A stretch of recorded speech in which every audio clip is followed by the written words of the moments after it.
In 3 words, my kids would describe me as a bit odd.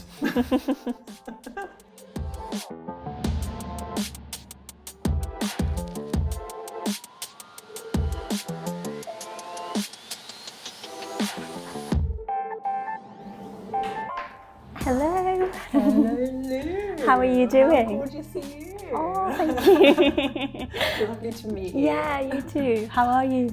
I'm really excited. If you'd like to introduce yourself, your name. I'm Rohini and I love love. Love feels so thrilling. If I could have any job in the world, I would be the Prime Minister of love. My mission would be just to bring love into everything, like a fairy with a magic dust. So, big corporation, love. Politics, love. Democracy, love. Do you think you put out a different image to the world to how you really feel inside? Pretty much for most of my life, I lived with masks. I was a certain type of person at work because I had these corporate roles. And so I had a persona that wasn't the real me. Completely different person. Like my work people wouldn't recognize the friend persona. With family, I was a different person. All these masks. But who was the real Rohini? None of them. And I made a decision that for once I was going to be my real self, all parts of me.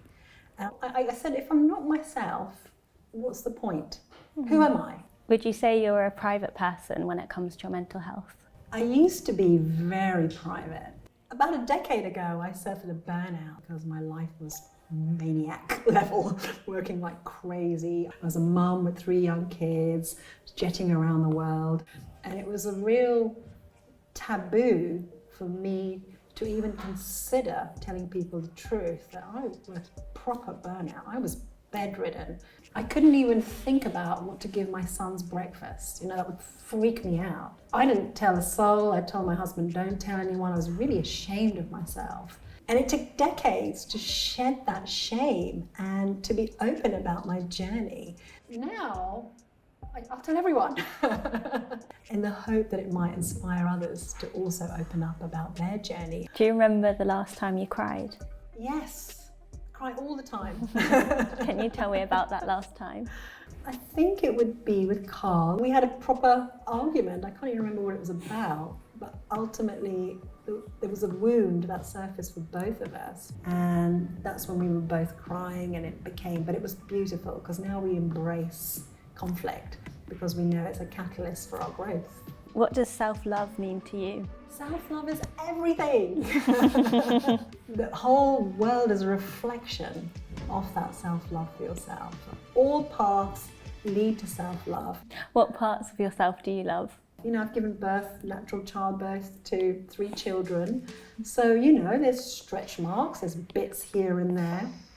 Honestly, I love those parts because that reflects who I am.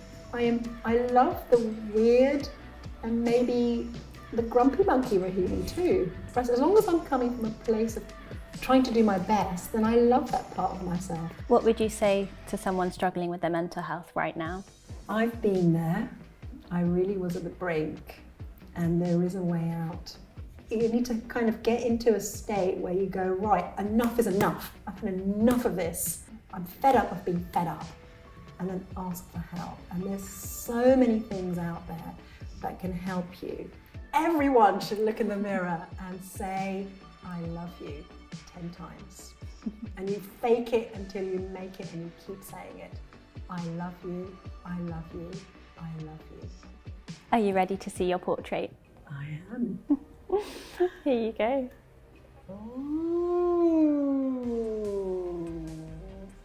how beautiful. Portal of love. And the burnout's the fuel. That's the blessing.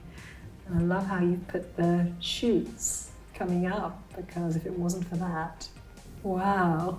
How have you found this experience? I've absolutely loved it. It's just so grateful to talk authentically and real and hopefully to inspire people to live in love.